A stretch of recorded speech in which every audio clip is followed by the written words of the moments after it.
Bom, então, olá, boa tarde a todos. Sejam bem-vindos a mais uma sessão do Planetário em Casa.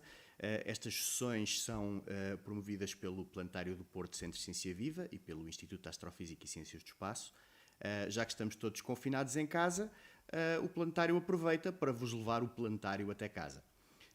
Durante estas semanas temos falado de vários temas, do Sistema Solar, das formas do espaço. O tema de hoje é a nossa estrela, o Sol. E para começar, como sempre, vamos passar a parte gravada de uma das nossas sessões de planetário, que podem vir ver de forma imersiva aqui à cúpula do planetário quando o confinamento estiver finalmente encerrado. Aqui vão ver uma versão plana e por isso é natural que a algumas alturas até notem algumas distorções, porque estão a ver num ecrã plano uma coisa que foi feita para ver a 360 graus na cúpula do planetário.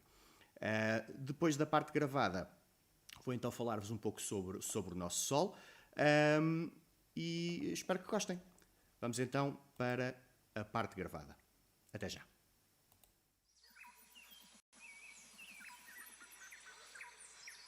Um novo dia começa na Terra. O Sol nasce no nosso planeta, um oásis azul num vasto deserto cósmico, o único local do universo onde se conhece vida.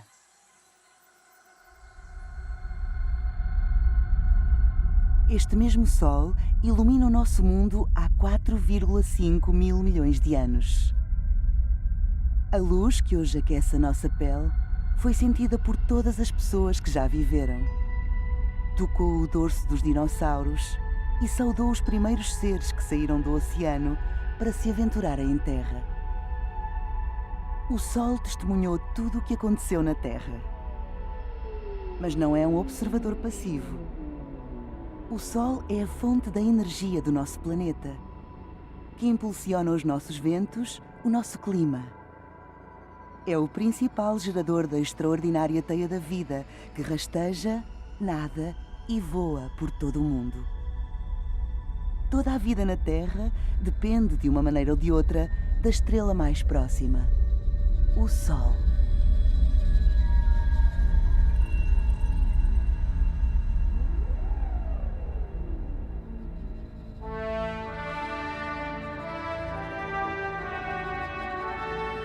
O Sol, a nossa estrela.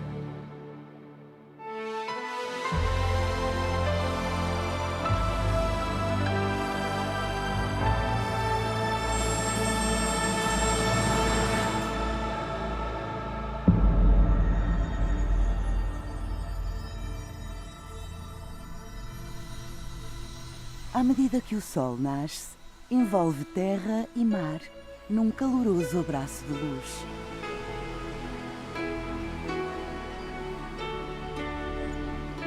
Os seus raios rejuvenescedores resgatam o planeta da escuridão e iniciam espantosas coreografias de atividade.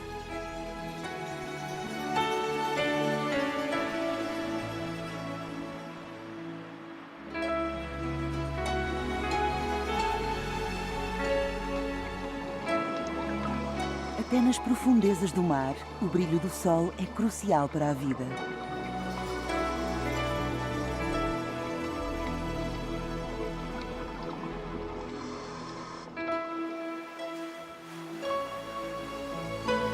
Na água e em terra, as plantas captam energia solar, convertendo-a em alimento através de um processo chamado fotossíntese.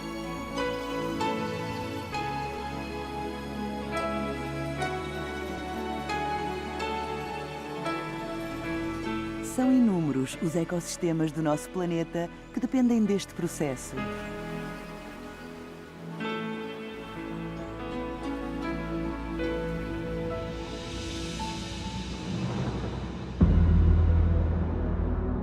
Ele também liberta oxigênio precioso para a nossa atmosfera.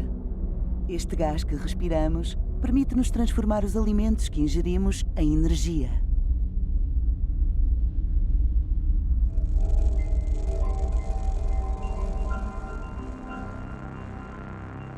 A humanidade começou a prestar atenção ao Sol muito antes de perceber que a sua própria existência dependia dele.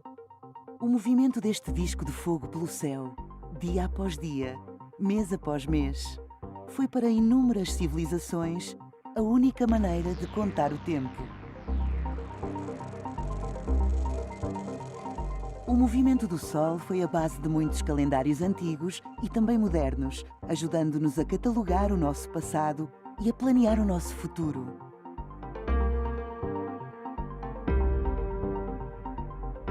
O Sol dita o ritmo das nossas vidas. A inclinação do eixo da Terra, que provoca uma mudança da intensidade e duração da luz do dia ao longo do ano, dá origem às estações e aos seus ciclos de crescimento e declínio.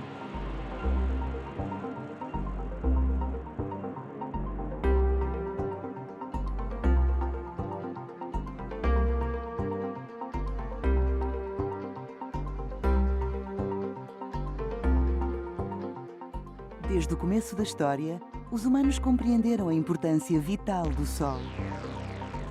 Ele inspirou histórias mitológicas e foi adorado sob a forma de diferentes divindades.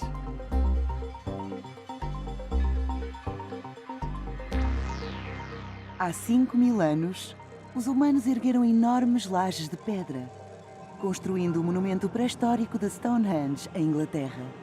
A estrutura parece construída à medida para a astronomia, marcando os movimentos anuais do Sol no céu.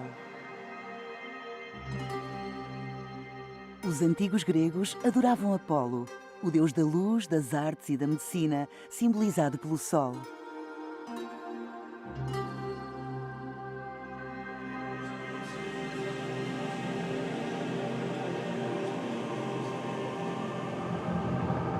No que hoje é o México, os antigos maias construíram monumentos alinhados com o Sol. O seu Deus Sol tinha muitos aspectos que influenciavam o dia-a-dia, e eles mantinham registros meticulosos do movimento do Sol no céu.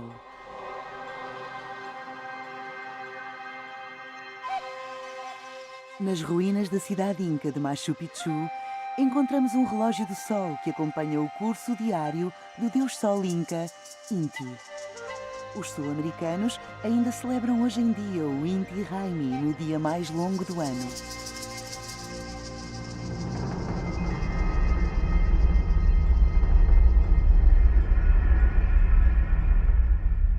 Embora incorretamente, algumas culturas colocaram a Terra no centro do cosmos, com o Sol, os planetas e as estrelas a girar em torno do nosso planeta. No século XVI, no entanto, começámos a perceber o nosso verdadeiro lugar no espaço. O astrónomo polaco Nicolau Copérnico apresentou o modelo heliocêntrico do nosso sistema solar, com o Sol no seu centro.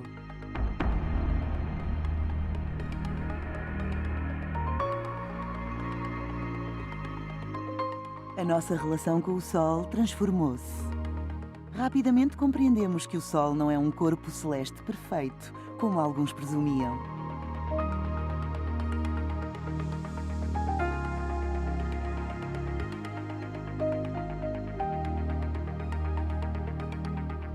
Em 1610, o astrónomo italiano Galileu Galilei foi o primeiro a usar um instrumento chamado telescópio para observar o Sol.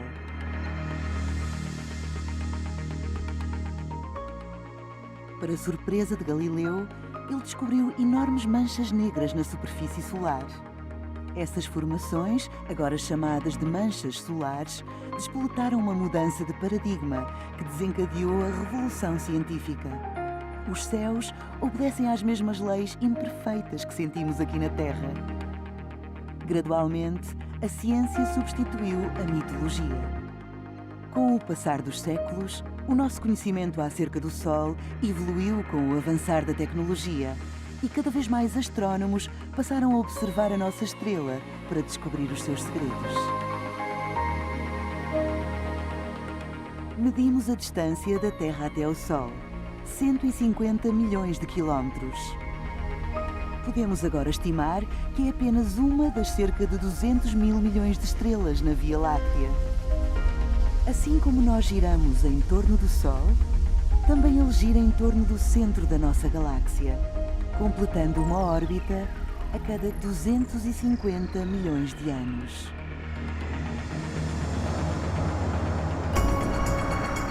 Nesta grande estrutura, já descobrimos milhares de planetas a orbitar outras estrelas. Esses exoplanetas são banhados pelo brilho dos seus próprios sóis.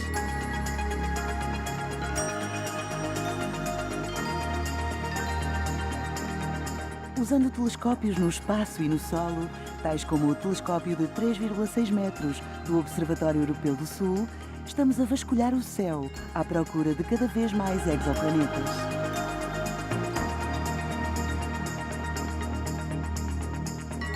Foi encontrado um planeta em torno da estrela mais próxima do Sol, Próxima Centauri.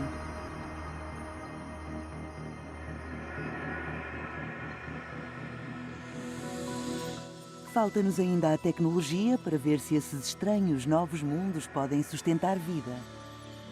Mas, nas próximas décadas, à medida que a nossa investigação avança, poderemos vir a descobrir que não estamos sozinhos no universo. Os melhores lugares para procurar vida alienígena podem ser planetas que orbitam estrelas muito parecidas com a nossa. Como estrela, o nosso Sol não é excepcional. De facto, pode dizer-se que é perfeitamente normal. As estrelas têm muitos tamanhos e cores, desde minúsculas anãs a supergigantes que poderiam conter 5 mil milhões de sóis no seu interior.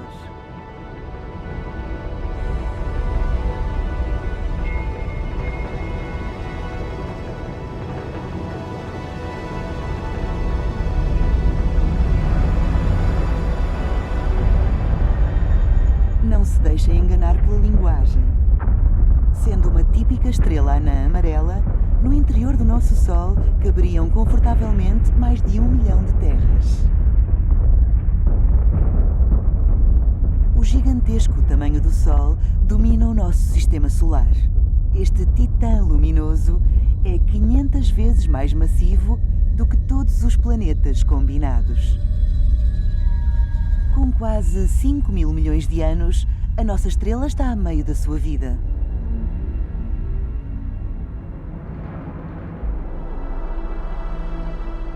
A história do Sol e do resto do Sistema Solar começa numa gigantesca nuvem de gás e poeira em rotação lenta, que colapsou devido à sua gravidade.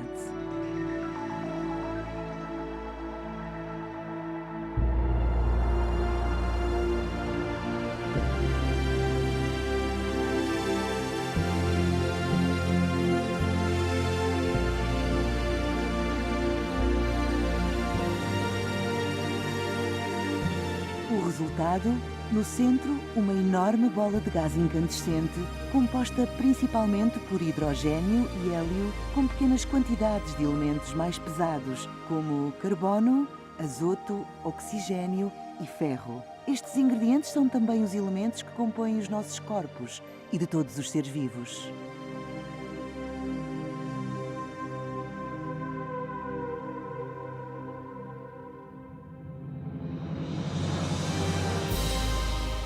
O Sol é radicalmente diferente do nosso mundo. Embora não tenha um chão sólido que pudéssemos pisar, tem uma superfície visível. Esta região é conhecida como fotosfera e parece borbulhar como uma colossal panela de água a ferver. A temperatura desta zona é de cerca de 5.500 graus Celsius, mais de 20 vezes mais quente do que o forno de cozinha mais quente do mundo.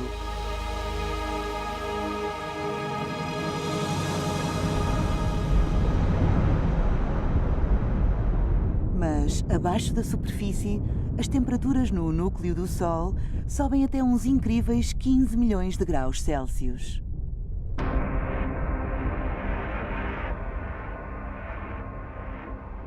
Se imaginarmos que podemos ver o interior do Sol, facilmente entendemos a origem desta energia. É no núcleo do Sol que toda a sua energia é produzida. O calor e a pressão extremos forçam os átomos de hidrogênio a fundirem-se, produzindo hélio e libertando quantidades astronómicas de energia num processo chamado fusão nuclear. Este processo transforma 600 milhões de toneladas de hidrogênio em 596 milhões de toneladas de hélio a cada segundo. Os 4 milhões de toneladas de matéria em falta são convertidos numa tremenda quantidade de energia pura. 1 milhão de vezes a quantidade de energia que a Terra consome num ano.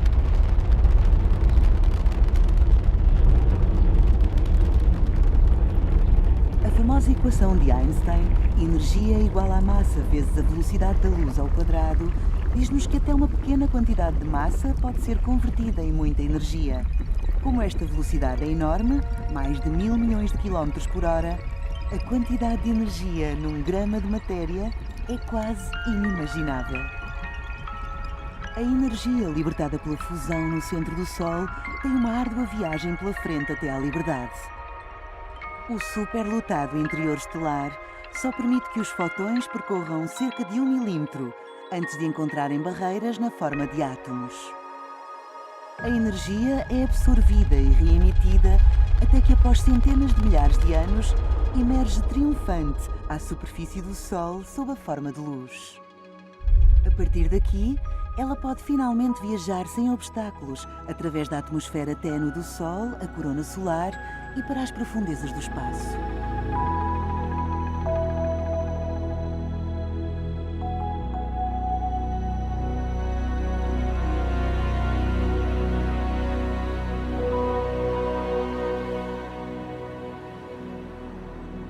Vamos seguir um feixe de luz dirigido à Terra. Só leva 8 minutos a chegar. Pelo caminho, pode passar por muitos satélites solares que os humanos colocaram no espaço.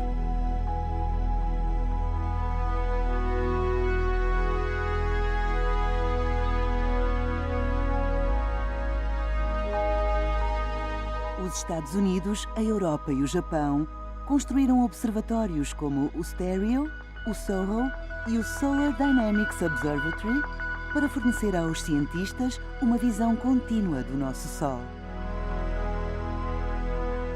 Estas sondas espaciais estudam o Sol nas bandas dos raios-X, ultravioleta e infravermelhos, que não são observáveis da Terra. Felizmente, a atmosfera da Terra absorve estas radiações. Caso contrário, os raios-X e ultravioleta destruiriam os delicados tecidos e células dos organismos biológicos.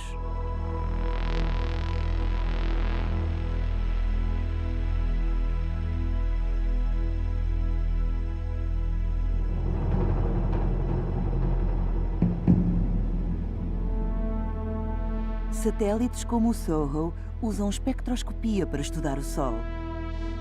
Ao dividir a luz nas suas cores constituintes, podemos identificar a impressão digital de cada elemento, revelando a composição química do Sol.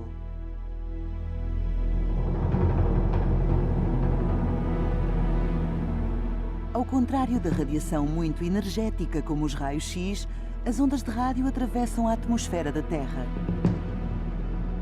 Esta luz de baixa energia pode ser observada por telescópios como o ALMA, no Chile, que permitem estudar a atmosfera solar de formas que antes eram inacessíveis.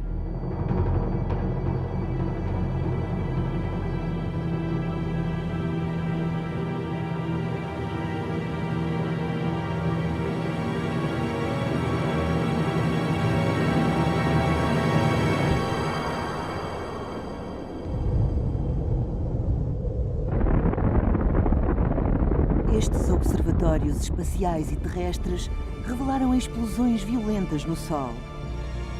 Hoje sabemos que as manchas solares, descobertas por Galileu, podem dar origem a explosões solares que ejetam partículas de alta energia, podendo afetar satélites e redes de energia elétrica na Terra.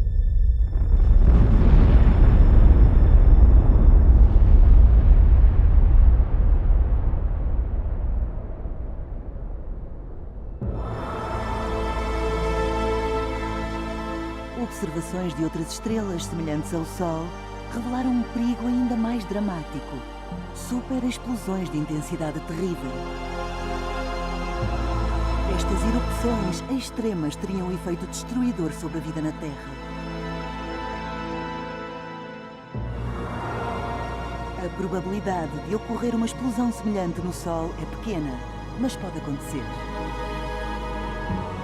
Apesar de ser potencialmente destrutivo, os efeitos do Sol são maioritariamente benéficos.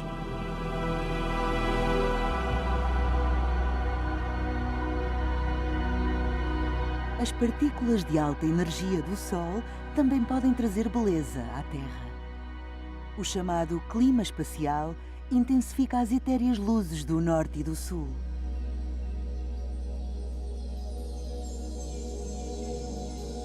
Estas auroras surgem perto dos polos, onde as partículas emitidas pelo Sol, conduzidas pelo nosso campo magnético protetor, interagem com a atmosfera.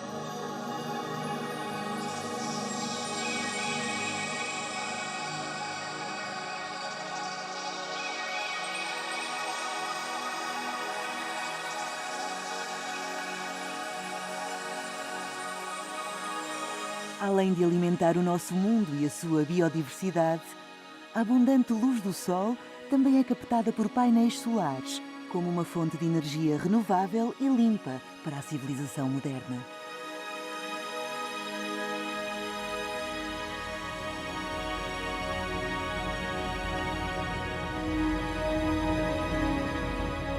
Os painéis solares não são úteis só na Terra.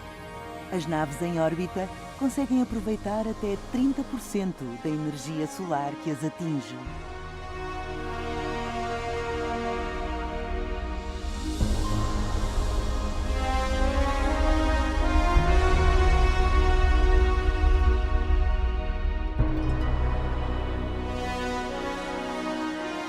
Os painéis solares extraem energia diretamente do Sol, mas há outras fontes de energia que também dependem do Sol. As finitas reservas de combustíveis fósseis, como o carvão e o petróleo, permitiram o desenvolvimento do mundo moderno. Estes combustíveis formaram-se a partir de organismos que há milhões de anos prosperaram graças à energia solar.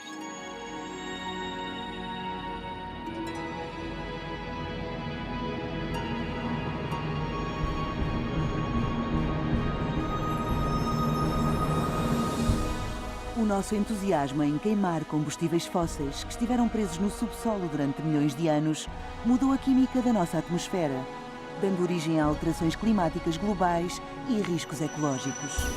Alguns pensam que a solução de longo prazo não é captar a energia emitida pelo Sol, mas sim reproduzir o processo de fusão que ocorre no seu núcleo.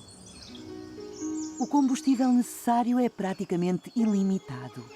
Requer apenas hidrogênio, o elemento mais abundante do universo.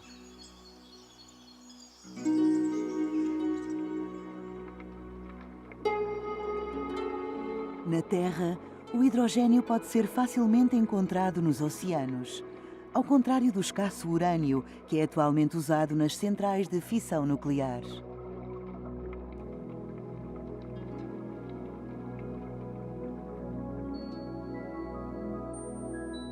Embora a fusão, sendo uma fonte de energia praticamente inesgotável, prometa sustentar as necessidades da humanidade, não se pode dizer o mesmo do Sol.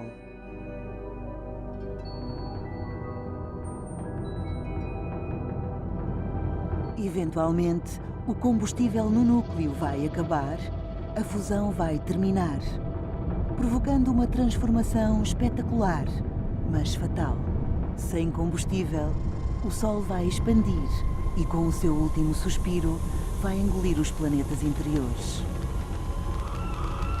A nossa estrela vai consumir o mundo que antes alimentou. Felizmente, isto só irá acontecer daqui a 5 mil milhões de anos.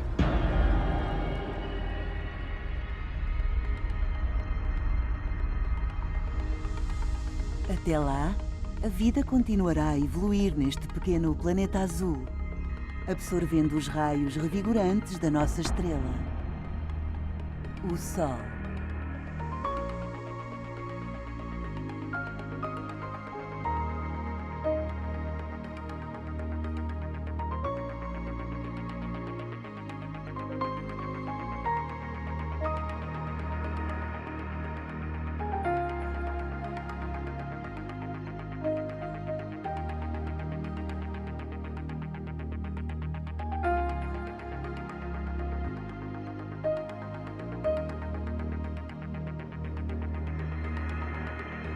Versão portuguesa.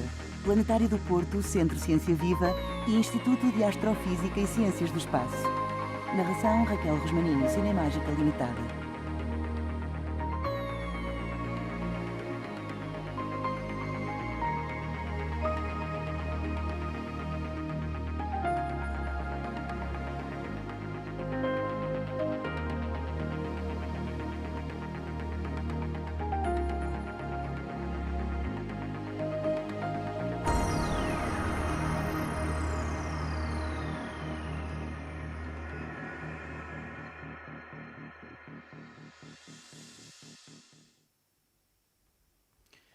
Bom, então bem-vindos de volta, espero que tenham gostado desta parte gravada da nossa sessão O Sol, a Nossa Estrela. Agora vou-vos falar então um pouco mais sobre o nosso Sol. Já vimos bastante sobre o Sol nesta sessão, mas vou tentar falar-vos mais um pouco. E podemos começar, por exemplo, como é que nós conseguimos observar o Sol num dia como hoje. Eu não sei como é que está onde vocês me estão a ver, mas aqui no Porto está um céu, eu estou a olhar pela janela, está um céu completamente nublado. Ainda não conseguimos observar o Sol através das nuvens, pelo menos não na banda do visível. Felizmente, e para resolver esse problema, já há vários anos, há várias décadas na realidade, que os astrónomos resolveram o problema simplesmente pondo telescópios no espaço. Ora, esses telescópios observam o Sol 24 horas por dia, 7 dias por semana, enviam os dados quase em direto para cá, para baixo, para a Terra, e eles são disponibilizados quase imediatamente nas páginas de internet desses vários satélites. Eu vou aqui mostrar-vos algumas dessas páginas. Este é o observatório mais antigo, chama-se SOHO, que é a sigla inglesa para Solar and Heliospheric Observatory, ou Observatório Solar e Heliosférico. Ele fez muito recentemente 25 anos de atividade, portanto está a observar o Sol quase continuamente há 25 anos. Teve algumas avarias pelo caminho, mas apesar de tudo continua a funcionar. Ora, como eu vos disse, nós podemos ver aqui nesta secção o Sol agora, e ele dá-nos as imagens mais recentes que tirou do Sol. Se vocês repararem, elas têm várias cores. Só uma é que é o Sol no visível, as outras são noutros comprimentos de onda. Regra geral, ou no ultravioleta ou nos raios X, que são os comprimentos de onda que nos permitem ver algumas das atividades mais explosivas que a nossa estrela tem. Este observatório, o SOHO, o Observatório Solar e Heliosférico, é um projeto da Agência Espacial Europeia e da NASA, mas como eu já vos disse, já tem 25 anos, portanto as imagens, apesar de tudo, já não são daquilo que nós consideraríamos de alta resolução para os dias de hoje, ainda trabalha bastante bem, mas temos mais recente, como por exemplo este que é um observatório só da NASA, que se chama o Solar Dynamics Observatory, ou Observatório da Dinâmica Solar, SDO. Aqui podemos ver as imagens do Sol agora, como estávamos a ver há pouco. E aqui também vemos o Sol em vários comprimentos de onda. Eu vou passando aqui para baixo para vocês verem várias cores. Cada cor representa um comprimento de onda diferente. Por exemplo, esta imagem mais a verde é uma imagem nos 94 angstroms, mas se forem, por exemplo, aqui para esta mais dourada, já está nos 193 angstroms. Não fixem muito o que é um angstrom, é simplesmente uma unidade de medida. O que interessa aqui é que cada comprimento de onda nos dá uma imagem diferente do Sol, nos mostra uma atividade diferente do Sol, e com várias conseguimos ter uma imagem muito mais abrangente da nossa estrela.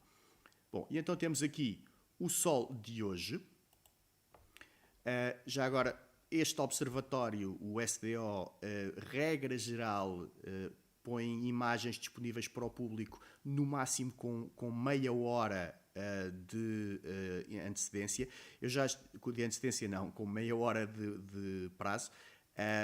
Eu não sei se conseguem ver aqui mesmo em baixo, esta imagem eu já tinha pré-carregada, foi tirada hoje às 15h45, portanto tem cerca de 45 minutos de idade.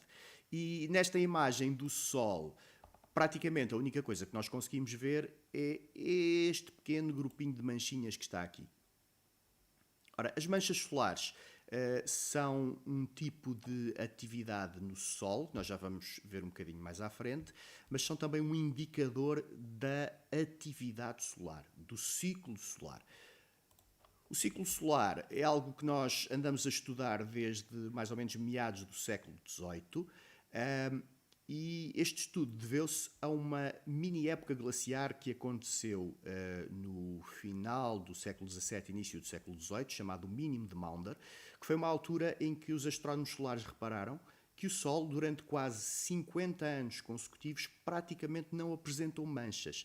E nessa altura, as temperaturas, especialmente aqui na Europa, desceram bastante. Há relatos do rio Tamisa completamente congelado, por exemplo.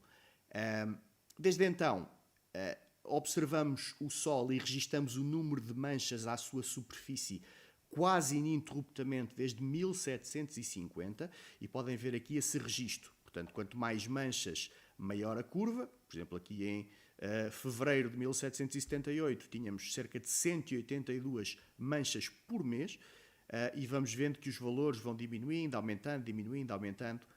E conseguimos ver que todos estes picos têm uma regularidade. Ora, isto é o ciclo do Sol, e o Sol tem um ciclo que dura mais ou menos 11 anos.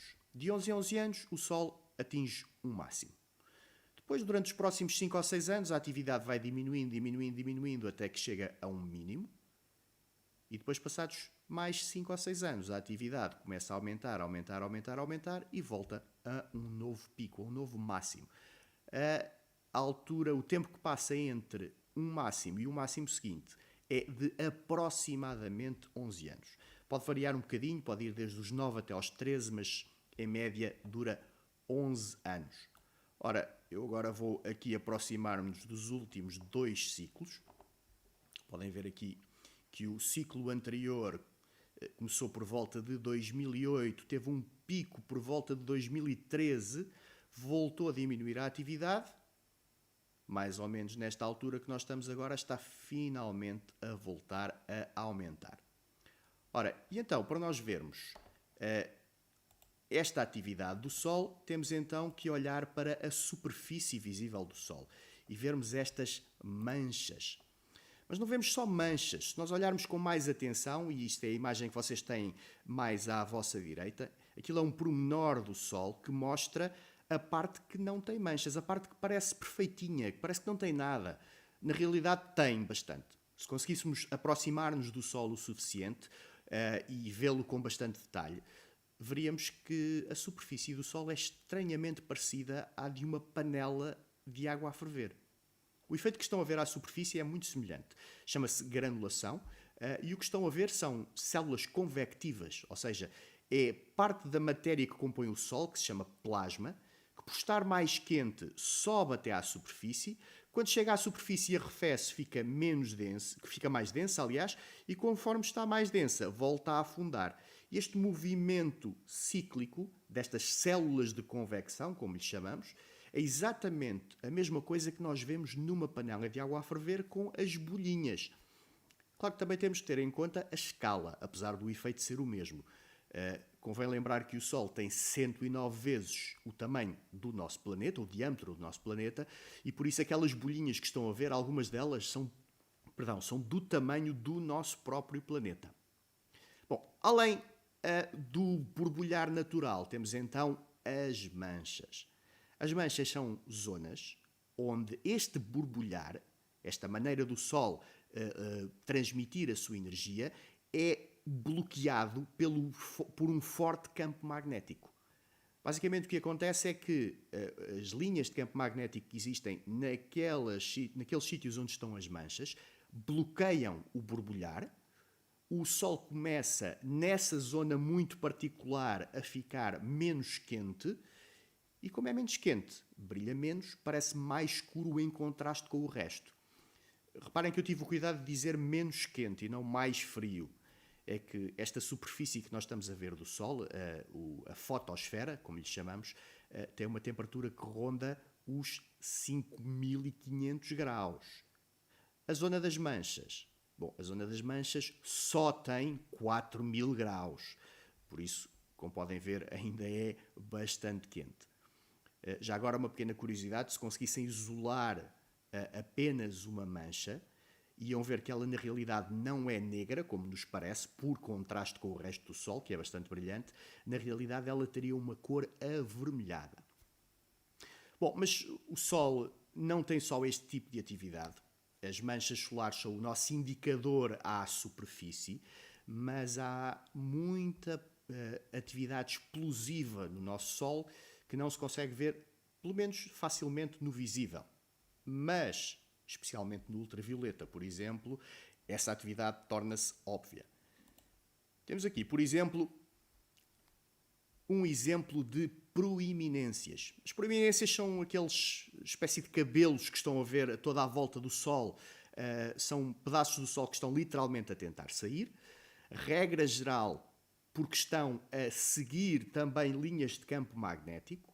Muitas vezes as mesmas linhas de campo magnético que na parte mais em baixo, na camada mais em baixo da que estão a ver na fotosfera, provocam as manchas solares, mas nesta camada mais superior do Sol vemos o plasma solar, esta matéria que compõe o Sol, a seguir as linhas do campo e a formar autênticos arcos.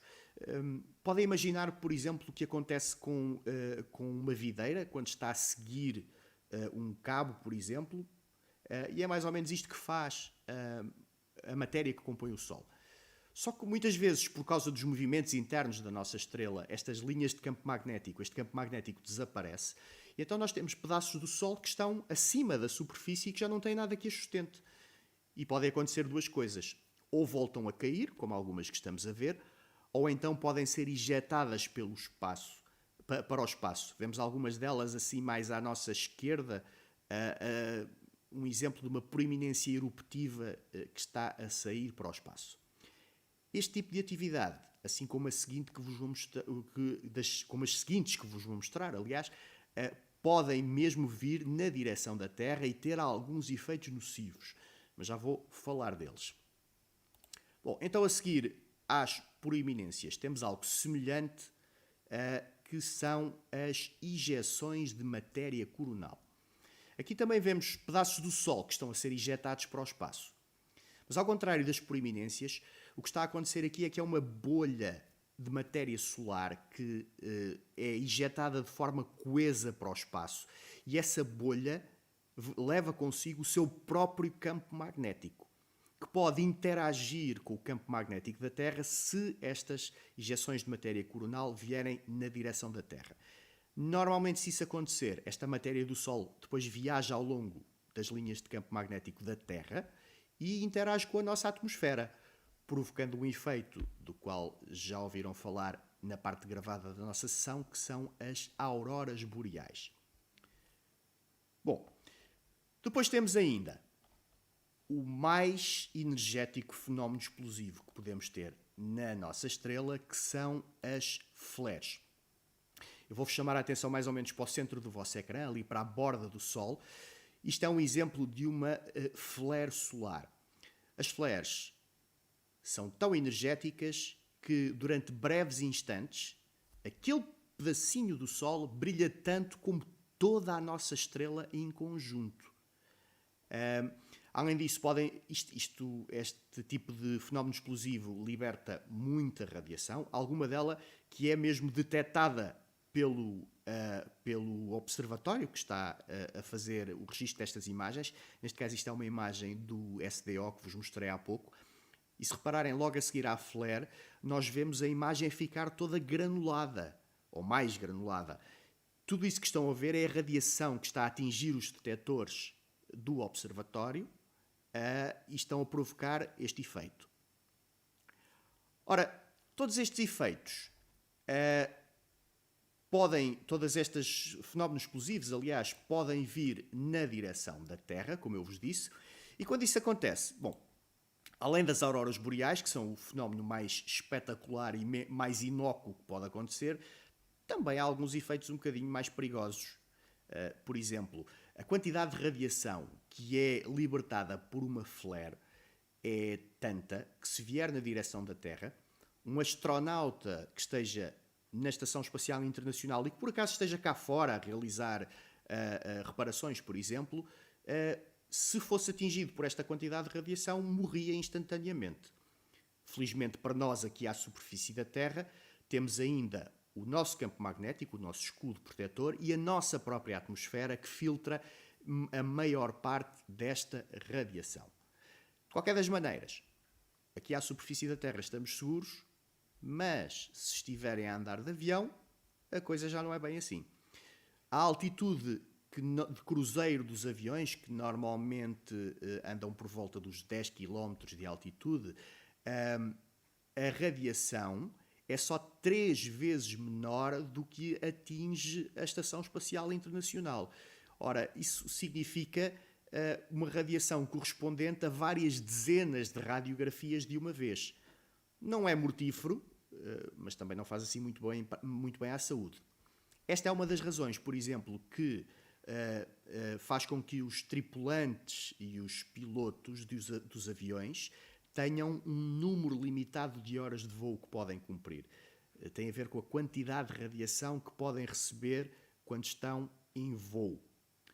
Depois temos também o efeito das injeções de matéria coronal, que não só causam as auroras boreais, portanto, basicamente o que estão a ver são correntes induzidas na nossa atmosfera, mas essas correntes também depois podem ser descarregadas mais para baixo, em particular para as nossas linhas de eletricidade. Felizmente isso não acontece muitas vezes e nos dias de hoje grande parte da rede de distribuição elétrica já tem alguma defesa contra essas correntes induzidas, mas há um caso muito famoso que aconteceu em 1989, durante uma tempestade solar particularmente intensa. A quantidade de energia induzida nas linhas elétricas da América do Norte foi o suficiente para viajar linha acima até aos geradores e houve uma central de produção de energia elétrica que fritou. O que aconteceu foi que estávamos em março, portanto ainda no inverno, e grande parte da América do Norte, especialmente a zona do Quebec, esteve sem fornecimento de energia elétrica durante quase 9 horas. Agora, como devem imaginar, os invernos no Quebec não são exatamente iguais aos de Portugal. Portanto, não ter energia elétrica durante 9 horas foi um problema bastante grave. Felizmente, isto não acontece muitas vezes, sem ser essa de 1989 no Quebec, não há assim grandes efeitos registados de injeções de matérias coronais. Bom, estamos quase a terminar os efeitos do nosso Sol. Há só mais um tipo de atividade que vos posso falar ainda, e o efeito visível desse efeito do Sol, que é o vento solar, nós conseguimos vê-lo nas caudas dos cometas. Se nós observarmos o movimento de um cometa conforme ele se aproxima e se afasta do Sol, nós reparamos que as caudas que se formam, uma de poeiras e uma de gases e poeiras e outra iónica, elas apontam estranhamente sempre na direção oposta à do Sol. Ora, isso significa que o Sol tem que estar a emitir um fluxo constante de partículas, um vento, a que nós chamamos o vento solar, que faz com que empurra estas caudas sempre na direção oposta à do Sol. Bom, e não tenho muito mais para vos falar sobre o Sol. Deixem-me só dizer-vos que só há mais um efeito que nós conhecemos sobre o Sol, que teve um efeito bastante mensurável. Uma das coisas que estas explosões solares podem fazer, se vierem na direção da Terra, é aquecer ligeiramente a nossa atmosfera. Ora, e o gás quente normalmente tem tendência a expandir. Portanto, a nossa atmosfera não termina abruptamente nos 100 km de altitude, onde nós consideramos que é o limite do espaço exterior. Além disso, pode variar um bocadinho. Ora, e nós temos algumas coisas que orbitam em órbitas mais baixas, como é o caso das estações espaciais e de alguns telescópios espaciais. Ora, e em 1979, depois de uma explosão solar também particularmente intensa, a nossa atmosfera expandiu um bocadinho mais do que era normal. Foi também uma época em que uma das primeiras estações espaciais, a estação Skylab americana, estava sem tripulação. Ora, juntando uma maior fricção provocada por uma expansão da nossa atmosfera, a falta de tripulação, aconteceu que esta estação espacial apanhou mais atrito do que estava previsto e não se conseguiu manter lá em cima. Portanto, acabou por cair descontroladamente para a superfície da Terra. Bom, e é com a queda do Skylab, em 1979, que me despeço. Espero que tenham gostado de ouvir falar sobre a nossa estrela ao Sol.